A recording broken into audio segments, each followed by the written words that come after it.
This video to show how to use a multi-day ticket. So in the back office, I go to product and then I go to session, and we will take the three multi-day ticket. So I have select this one, multi-day adult. Then we have to go to the session, and here it is set for 3 runs. It's not, I don't think it's the way you want it to work, but it's usually a ticket is valid for 1 day, so they can make as much runs as they want. But also, if you wanted to sell a ticket, that is for 3 different days. But if you want to sell a ticket that is for the 3 next days, you can say 1 here, and then you can say here valid for 3 days.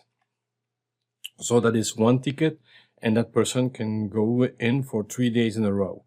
So it depends on what you wanted to say. So let's back to valid for 1 day. You should also say here it's a ticket.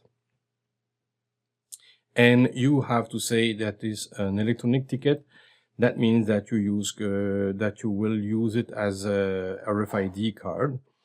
So I will say save for that part. And then the last thing for a multi-ticket, if you need to go to the properties, and then you have to say each time that they use one of this ticket, which product must be sold. So it's a 1 day ticket for adult because it was a 3 day adult. So I select this one and I add it.